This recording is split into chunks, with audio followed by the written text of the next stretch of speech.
Why does Jesus die the way he does? Well, the details are clear, aren't they? The Gospels spell it out in great detail, just how Jesus died. On the hill of Calvary, nailed to a cross, a very slow death, 2 others crucified alongside of him, criminals. In fact, in the 4 Gospels, each of the evangelists goes to great lengths to give a comprehensive account of Jesus' passion, from the prelude to his arrest, his hours of suffering, and finally his death. So it's clear that for the earliest Christians, every detail was precious, and the story was in fact recited by heart. But why? Why did it all have to happen like this?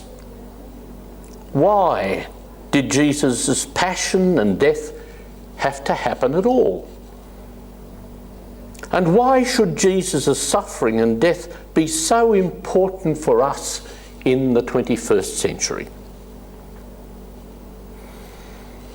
I met a catechist once who said that she avoided speaking about Jesus' death at all because she didn't want to upset the children. It might give them a negative slant if they thought that the centre point of the faith was a gruesome death. Better to tell them, she said, about life, the wonderful things Jesus said and did, things they could copy in their own lives, rather than saddle them with old-fashioned morbid details or a Catholic guilt complex. So how do we answer that? Well, firstly, this question has form. Not long after Jesus' death and resurrection, when the church was just getting started, both Jews and pagans challenged what Christians were saying. If, as you say, Jesus of Nazareth was really God's son, how could it possibly be that this all-powerful God would let him be condemned as a criminal and die the worst kind of death? Is that the way to treat a son? The early Christians even had a name for this objection. They called it the scandal of the cross. The Greek word scandal means a stumbling block or a major hurdle. And for some people, Jesus' condemnation and public execution was just such a major hurdle, an obstacle that they couldn't get over. But for others, this is where the church came in. Early converts were helped to understand that there were 2 sides to what had happened. The gruesome reality of Jesus' passion and death was undeniable. But you really have to look beneath what happened physically. And when you do, what will you find?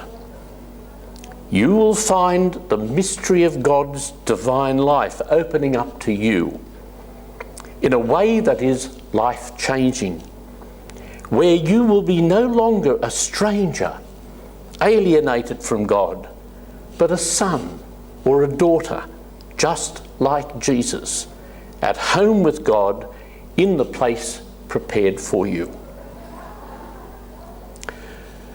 But why did Jesus have to die at all?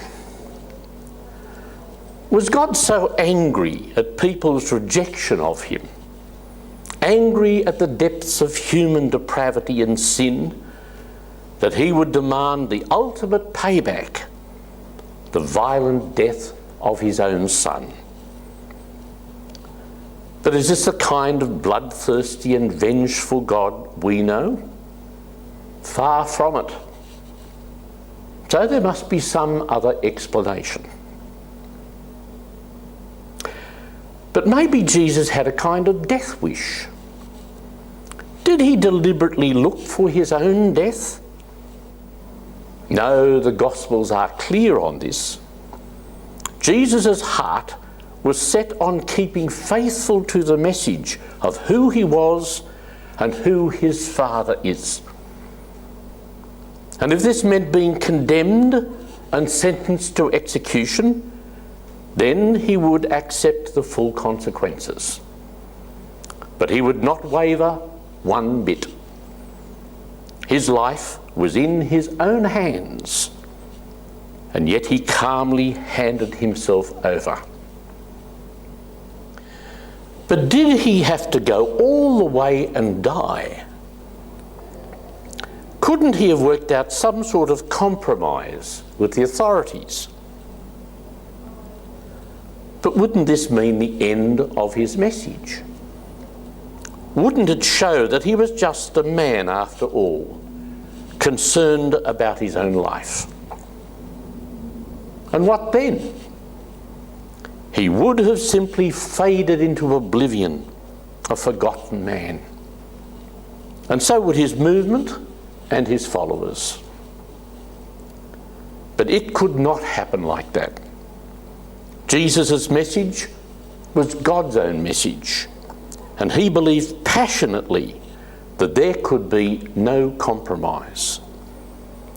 If he had to die for this, then die he would. After Jesus' resurrection, it was time for the early Christians to reflect on all the details of Jesus' passion and death. They knew it was all very real, every last drop of blood and every agonising breath. But the word passion is two-sided. Yes, he felt every single bit of his human agony, the things done to him outwardly. But there was also a powerful drama unfolding deep inside him. And it was this inner drama that captivated the early Christians in their search for the true meaning of his passion, death, and resurrection. So what was this personal drama unfolding in Jesus as he hung dying on the cross? Firstly, we could say that Jesus' sufferings took him down to rock bottom. Writing to the Philippians, St. Paul put it like this: he emptied himself. Emptied himself of what?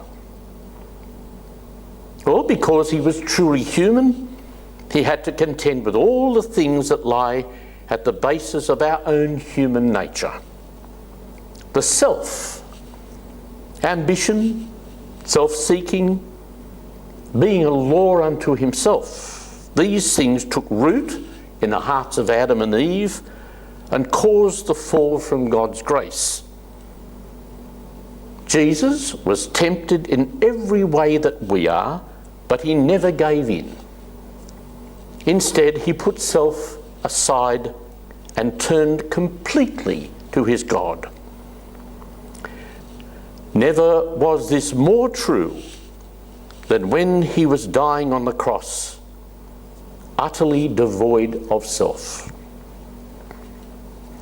Next, in accepting death on a cross, there was nothing left in him except to voice an all-embracing yes to his Father, a yes that welled up from the bottom of his heart.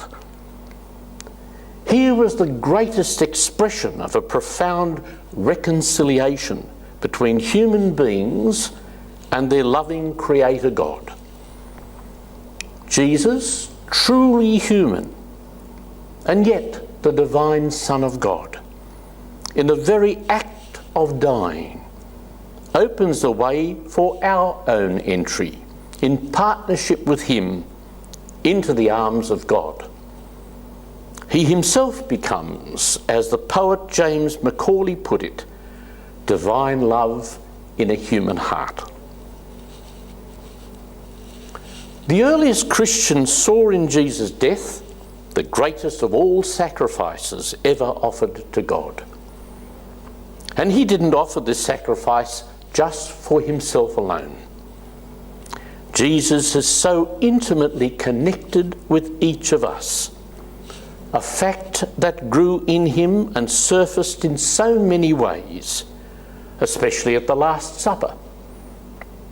Now it went a step further, deeper, because he submitted to death so that, by God's grace, his experience of death should benefit all humanity.